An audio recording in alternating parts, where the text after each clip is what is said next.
Hello, good day. Welcome once again to another episode of Kwentuhan Sessions, JMBL Case Digest, wherein we discuss cases penned by Justice Mario V. Lopez in preparation for the 2024 bar exam. So for our episode 18, we will be discussing Kaizen Builders Incorporated and Cecil F. Apostol as petitioners versus Court of Appeals and the heirs of Ofelia Orsais as the respondents. GR number 226894, September 3, 2020. This is under the subject of Mercantile Law, subtopic Financial Rehabilitation Insolvency Act, Commencement Order. Okay? In this case, the court discusses about the commencement order and its effect, such as the mandatory consolidation of cases with regards to claims. Okay? For the facts of the case, let's start. In 2004, Ofelia Orsais purchased from Kaizen Builders Incorporated a house and lot situated in White Pine Street, Camp 7, Baguio City. In 2007, or 3 years after, the parties executed a contract to sell where Kaizen Builders bought back the property for 2.7 and swapped it with another house and lot in Kingstonville, Camp 1, Baguio City. So yung binili ni Ofelia na nasa White Pine Street, okay, binibili ulit ng Kaizen. Sabi niya, swap na lang tayo, okay? You give me White Pine Street, the house and lot in White Pine Street. I'll give you the house and lot in Kingstonville, Camp 1, Baguio City. So, swap sila. Okay? So, it is swapped for 2.7 million and they deducted the price of 300,000 from the unpaid balance from the White Pine property or the first property and the 2.2 million value of the Kingstonville property. The remaining 200,000 shall be paid in cash. Okay. Later, the parties replaced the contract to sell with another agreement where Ophelia invested the 2.2 M in Kaizen Builders development of the Kingstonville project. Okay? So, yung swap na yung contract to sell which involved the swap between White Pine and Kingston, okay? Binago, ginawang investment contract na lang. Okay? In 2008, however, the parties rescinded the investment agreement where Ophelia received 320,000 from Kaizen Builders. So, yun yung naging profit niya dun sa quote-unquote investment. Okay? The parties then stipulated that the amount of 380,000 will be paid on an installment basis while the remaining 1.5 M shall bear an interest of 1.5% or 22,500 per month. Okay? Despite its repeated demands, Kaizen Builders stopped remitting the monthly interest beginning November 2009 and refused to deliver the 380,000. So, dito na nagkaroon ng controversy sa case. Okay? So, dun sa last agreement nila, hindi tumutupad si Kaizen Builders, which is, yun nga, yung pagbigay ng 380,000 plus yung monthly interest. Therefore, in 2011, Ophelia filed against Kaizen Builders and its chief executive officer, Cecil Apostol, a complaint for sum of money before the regional trial court. Okay? On May 8, 2013, the RTC in its decision ordered Kaizen Builders and Cecil solidarily liable to pay Ophelia. So, nanalo si Ophelia. Okay? However, Ophelia sought partial reconsideration claiming that the RTC failed to include the 380,000 and the payment of monthly interest up to the present. So, panalo naman si Ophelia, may kulang lang dun sa desisyon ng RTC. Okay? Later, Ophelia died and was substituted by her heirs. On November 15, 2013, the RTC granted the motion and amended its decision. So, sinama na yung sa decision, yung payment ng 380,000 plus unpaid monthly interest up to the present. Okay, so all in all, panalo si Ophelia, dapat magbayad si Kaizen kay Ophelia. Okay? So, yun yung naging decision sa RTC, just to be clear. Okay? Now, aggrieved, Kaizen Builders and Cecil elevated the case to the Court of Appeals. Okay? So, dahil talo si Kaizen, nag-apela siya. At habang inaapela yung sum of money case na to, na nasa Court of Appeals, Kaizen Builders naman filed before the Special Commercial Court a petition for corporate rehabilitation, docketed as Special Proceedings Case number 2466R. Okay? So, habang dinidinig yung appeal sa Court of Appeals, nag-file naman ng petition for rehabilitation tong si Kaizen. Okay? So, baka kasi um, under distress kasi to si Kaizen, kaya nagpaparehab na siya. Okay? So, hindi naman siya addict, okay? Marami lang siyang sigurong utang, okay? Under distress na siya na company. So, on August 12, 2015, the Rehabilitation Court issued a commencement order. Okay? So, nandito na yung malaman na part. So, nagkaroon ng commencement order. So, pinayagan si Kaizen Builders na makapag-rehab, and part of that rehabilitation is an order, which is the commencement order, which consolidated all legal proceedings by and against Kaizen Builders and suspended all actions for the enforcement of claims against it. So dito sinabi, ano yung nakapaloob dun sa commencement order. Meaning, lahat daw ng merong claim kay Kaizen, okay, lahat ng pending na cases sa kanya, i-consolidate, okay, and lahat ng claims isosuspend or hindi mo na babayaran. Yun yung order ng special court, okay? So, given na binigyan na siya ng commencement order, okay, Kaizen Builders and Cecil moved to consolidate the appeal case with the rehabilitation proceedings. However, on December 8, 2015, the CA denied the motion and explained that the appeal would not affect the rehabilitation case since the two proceedings involve different parties, issues, and reliefs. So, in sum, sabi ni Court of Appeals, wala namang kinalaman yung commencement order na yan at consolidation or di yan mako-consolidate kasi magkaiba naman tong ina-appeal mo dun sa nakuha mong order sa special court. So, hindi, kumbaga, kinikilala ng Court of Appeals yung order coming from the special court to consolidate and suspend the payment of the claims. Okay? So, unsuccessful at consideration, Kaizen Builders filed a petition for certiorari under Rule 65. Okay? They argued that the CA acted with grave abuse of discretion in denying the consolidation and prayed that the proceedings before the CA be suspended within the duration of the rehabilitation case. Okay? Dissatisfied, Kaizen Builders and Cecil filed a petition for certiorari under Rule 45. So, ito yung Rule 65 para dun sa hindi pagpayag ng CA um, acting with grave abuse of discretion dahil hindi sila pinayagan na consolidate yung case at isuspend yung payments. Okay? So, sabi ng Kaizen dito, petition sila, okay, for certiorari and prohibition kasi grave abuse of discretion, di niya sinusunod yung order ng court. Okay?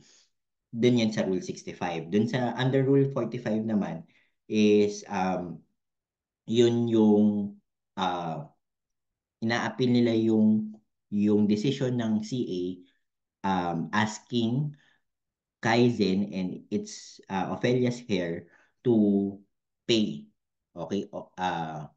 To Kaizen and Cecil to pay Ophelia's heirs. Okay?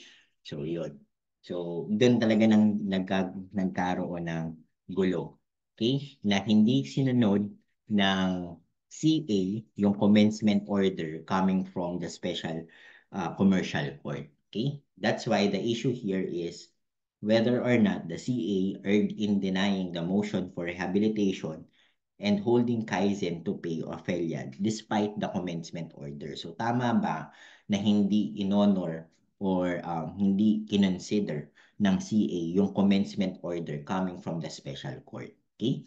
Before we go to the ruling, let us first have a background about the Financial Rehabilitation and Insolvency Act of 2010, which is RA 10142.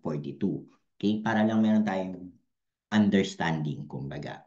Republic Act 10142 or the Financial Rehabilitation and Insolvency Act of 2010 statutorily defined rehabilitation as the restoration of the debtor to a condition of a successful operation and solvency. Okay? Ano ibig sabihin ng solvency? Hindi yung pagrarabi yun, no? Hindi nagsosolvent. Solvency, ibig sabihin, somehow, mas malaki pa yung asset niya at kesa dun sa liabilities niya, okay? Kasi naging insolvent ka lang naman kapag mas malaki naman yung liability mo sa asset mo. Okay? Mas madami kang utang kesa sa resources mo, okay? Kaya siya nagpaparehab kasi insolvent siya. So, as rehab with context of rehab, aayusin mo yung sarili mo, okay? Para at least ma-build back mo yung operations mo at makapagbayad ka ulit. Okay? Maging solvent ka at makapagbayad ka ulit. Okay? If it is shown that its continuance of operation is economically feasible and its creditors can recover by way of present value of payments projected in the plan, more if the debtor continues as a going concern than it is if it is immediately liquidated. So ito nga, so itong rehabilitation parang trial period. Tignan natin kung kaya pa bang mabuhay nito. Okay, ng korporasyon na to kaya nire-rehab pa kasi baka mamaya kapag dinesolve mo agad or um, hindi mo to ni-rehab, mas disadvantage pa yung mga yung mga creditors nito kasi syempre ang makukuha na lang nila is yung net worth ng isang company na negative na. Okay? So, mas onti yung makukuha mo. What if itry nating buhayin muna? Then, kapag okay na yung company, saka siya magbabayad sa inyo. Okay? Yun yung concept ng rehabilitation. Okay? And to make it as a going concern. So, a going concern is a accounting principle wherein sinasabi dito na once you start a business, okay, it is presumed that you will continue the business forever and ever. Okay, yun yung going concern in simple language. Okay? Case law explains, actually this explanation or this background is part of the case pala. If you read it in full text, okay? Hindi ko naman to basta inad lang. Okay? So Justice Mario V. Lopez explained in case law that rehabilitation is an attempt to conserve and administer the assets of an insolvent corporation in the hope of its eventual return from financial stress to solvency. Okay, yun nga yung in-explain ko kanina. So, inunahan ko si Justice. Sorry na. A corporate rehabilitation case is a special proceeding in rem where the basic issues concern the viability and desirability of continuing business operation of a distressed corporation. The purpose is to enable the company to gain a new lease on life and allow its creditors to be paid their claim out of its earning. The rationale is to resuscitate the business's financial distress because assets are more often more valuable when so maintained that they would be when liquidated. So ito nga yung sinasabi ko kanina na baka mas okay na bigyan muna natin siya ng time na makapag-recover, makapag-operate ulit, mas marami kayong makukuha kesa kumuha kayo ngayon or mangolekta kayo ngayon wherein barya-barya na lang yung makukuha ninyo. Yun yung naririnig niyo kunyari sa suits niya, pennies on the dollar lang yung makukuha nila. So, sabihin, barya-barya lang yung makukuha nyo. Kapag lahat kayo kumuha, okay, magsabay-sabay kayo, wala nang resources yung kumpanya. Okay? So, what if i-rehabilitate muna natin siya? Okay? So, that's the purpose of Financial Rehabilitation and Insolvency Act. Okay? To try to resuscitate the business and until na kaya niya na and to pay off its debt. Okay? Para it's, I added this to the discussion, sorry, para lang may better understanding tayo when we go to the ruling. So what is the ruling naman sa case na to? Again, the issue is whether or not the CA erred in denying the motion for rehabilitation, holding Kaizen to pay Ophelia despite the commencement order. So, the commencement order is part of FRIA. Okay? So, the court, through Justice Mario V. Lopez, ruled, yes, the CA erred or nagkamali siya in denying the motion for rehabilitation and holding Kaizen to pay Ophelia despite the commencement order. Okay? Sabi ni Justice Mario V. Lopez, to achieve these objectives, okay, yung objectives ng FRIA law, okay, Section 16 and 17 of RA 10142 authorizes Rehabilitation Court to issue a commencement order that includes a stay order, which have the effects of suspending all, okay, all actions for the enforcement of claims against the debtor and consolidating the resolution of all legal proceedings by and against it. It is an essential function of corporate rehabilitation is the mechanism of suspension of all action and claims against the distressed corporation. So, kailangan meron talagang commencement order once there is upon showing na meron namang na pwede yung i-rehab yung company, okay? So once na nakita ng court na sufficient in substance and form yung petition, eh kailangan na magkaroon siya ng commencement order, which is a stay order or parang suspension of all, okay? So ano ba ibig sabihin ng suspending all actions and claims? Sabi dito dun sa case, it define what are claims. So ano ba yung mga naso-suspend?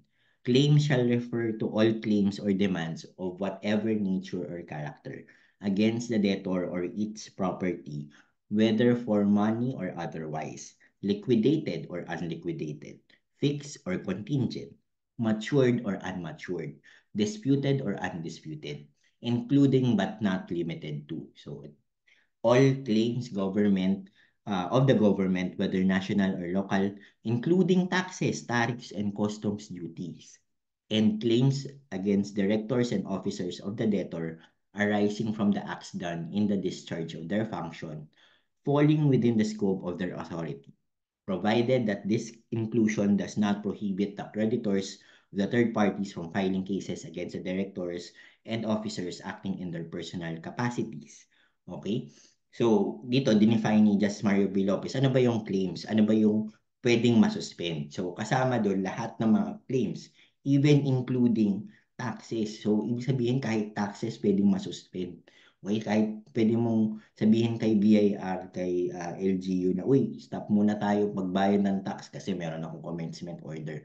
Ganon siya kalakas, okay, yung commencement order. Na pati yung pagbayad ng tax, okay, or mga deficiency niya and all, eh pwedeng maitigil. Basta meron kang commencement order. Ganon siya kalakas. Pati yung power ng state to tax, nasosuspend niya, okay? So why am I emphasizing it? Na pati yung government nga nai-stop. So, kung yung government nga nasususpend yung payment, okay, much more yung mga private entities such as itong kay Ophelia, okay, na dapat kasama din siya sa mga nasuspend, which is hindi yun yung nangyari. Okay, to continue. The commencement order shall direct all creditors to file their claims with the rehabilitation court at least 5 days before the initial hearing. Okay, so ito yung process ng pag meron ng commencement order. A creditor whose claim is not listed in the schedule of debts and liabilities and who fails to file a notice of claim in accordance with the commencement order but subsequently files a belated claim shall not be entitled to participate in the rehabilitation proceeding but shall be entitled to receive distribution arising therefrom. Okay? So, ito lang yung process, okay, when it comes to the commencement order. So, dapat daw, kung sino yung mga claim, must come forward at sabihin, uy, may utang yan sa akin, ayan, uy, meron kang pending case sa akin, ganyan. So, dapat sila, they must all come forward para at least meron silang say dun sa commencement order. Okay? Kung hindi ka daw naisali dun or hindi ka nakisali dun sa hearing na yun, okay, hindi ka pwedeng syempre mag-object. Okay, pero kasali ka pa din naman sa babayaran kapag katapos ng time or ng suspension ng commencement order pag nagdi-distribute na. wala ka lang right na mag-object doon sa process. Yun lang sinasabi dito. Okay? So, Justice Mario V. Lopez added, to add, verily, the reason behind the imperative nature of a stay order in relation to creditor's claim cannot be downplayed. The indiscriminate suspension of acts for claims is intended to expedite the rehabilitation of a distressed company. So, sabi ni Justice Mario V. Lopez, kailangan meron kasing commencement order or stay order. Kasi nga, distress na nga yung corporation or your company. Okay? It enables the management committee or the rehabilitation receiver to effectively exercise its or his powers free from any judicial or extrajudicial interference that might unduly hinder or prevent the rescue of the debtor company. To allow such other actions to continue would only add to the burden of the management committee or rehabilitation receiver, whose time, effort, and resources would be wasted in defending claims against the corporation. Okay, so meaning, sabi ni, yeah, ne-emphasize lang ni Justice Mario V. Lopez nito, Justice Mario V. Lopez, sorry, na dito, kailangan na merong stay order kasi kung hahayaan na magpatuloy yung mga claims against the company, syempre, imbis na fino-focus niya yung efforts niya, okay, and resources to rehabilitate, to rescue the company, eh, mapupunta yung resources niya, kakakuha ng lawyers, okay, kakakuha ng mga abogado para mag-defend sa kanya. Syempre, that would entail cost. And syempre, yung cost na ngayon, iniiwasan mo na nga kasi nga gusto mo mag-survive pa tong company to. Dahil pag ito nag-survive at nag-operate ulit, mababayaran din naman kayo eh. Okay? So, ito yung sinasabi na, teka muna, wait lang, ayusin ko lang yung mga bagay-bagay ko sa buhay, babayaran ko din naman kayo. Okay? Ayusin ko lang tong business ko. So, ito yung commencement order in a layman's term. So, teka muna, wait lang, ayusin ko lang, babayaran ko kayo, babalikan ko kayo. Okay, wag muna kayong makulit. Okay? Ayusin ko lang yung buhay ko. Okay? Justice Mario V. Lopez added, corollarily, the date when the claim arose or when the action was filed has no bearing at all in deciding whether the action or claim is suspended. The stay order embraces all phases of suit except those instances expressly mentioned in Section 18 of RA 10142. So, ibig sabihin dito ni Justice Mario V. Lopez, mapa-pending or if-file pa lang yung case or kahit final and executory na yung decision, suspended pa rin. Okay? Whatever, all phases of the suit nga eh. So, whatever stage na yun, kasama dun sa commencement order. So, let us take note of that. Okay? So, yeah. Justice Mario V. Lopez also added jurisprudence to his rationale. Sabi niya dito, in lingkod bang gagawa sa Rubber World Adidas Anglo versus Rubber World Philippines, this court affirmed the CA's finding that the labor arbiter and the NLRC committed grave abuse of discretion when they proceeded with the unfair labor practice case that the petitioner filed against the respondent, despite the SEC's suspension order. In that case, the decision and orders of the labor tribunals are void and could not have achieved a final and executory status. Okay?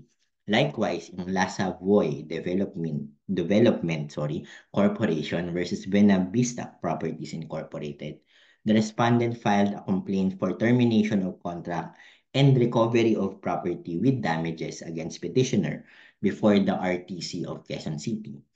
Meantime, the petitioner filed a rehabilitation proceedings before the RTC Makati, which issued a suspension order. So, two different jurisdictions, di ba? Merong case na nasa Quezon City and meron din sa Makati, which is the rehabilitation case. Okay? The petitioner informed the RTC of Quezon City about the order, but it had already decided the complaint. Thereafter, the judgment became final and executory. Later, the RTC of Makati approved the rehabilitation plan, which reduced the penalty stated in the RTC of Quezon City. So, nauna na mag-decide si Quezon City, okay? na pinagbabayad si respondent and all of the damages. However, consequently, RTC of Makati said na, oy, it is undergoing rehab, so you could please reduce the penalty by the RTC of Quezon City. However, the RTC of Quezon City, undaunted, questioned the reduction of the penalty and argued the RTC of Makati cannot amend the decision of RTC Quezon City. So sabi dito, okay, walang pakialamanan, sabi nila ng ano sa case to. Kung ano yung decision ng Quezon City, kay Quezon City yun. Okay? Walang pakialam dito si Makati City. The respondent insisted the cram-down power of the rehabilitation court is irrelevant and inapplicable. Okay? However, in that case, the Supreme Court, held that a decision rendered in violation of the stay order did not attain finality. So, sabihin, yung ginawa ni Quezon City, okay, kahit siya na una nag-decide bago yung suspension order, yun nga, is dapat na-suspend muna yun, okay? Kasi nga, merong suspension order coming from RTC of Makati that must be uh, prioritize, kumbaga. Okay, so dito pumapasok yung sabi kanina ni Justice Mario V. Lopez na whether the action or na the stay order embraces all phases of the suit. So ito, di ba, natapos na nga, nakapag-decide na nga si Quezon City. Pero dahil nga merong stay or suspension order or commencement order, ayan, hindi pwedeng i-implement yon. Pag in-implement mo, void yung decision. Yun yung effect kapag hindi mo sinunod yung commencement order kahit meron ka ng decision coming from the prior decision from another court. Okay? So, Justice Mario V. Lopez applying the law and the cases that he cited, he said that here it is undisputed that Kaizen Builders filed a petition for corporate rehabilitation. Finding the petition sufficient in form and substance, the Rehabilitation Court issued a commencement order on August 12, 2015, or during the pendency of the appeal in the Court of Appeals. Okay, so during pa lang naman, hindi pa naman nakakapag-decide pa pala nung lumabas yung commencement order. So as compared to the La Savoy versus Buenavista case na meron ng may decision na nga si Quezon City. Okay? Much more, di ba? Yet the CA proceeded with the case and rendered judgment. On this point, we find, okay, the court finds grave abuse of discretion.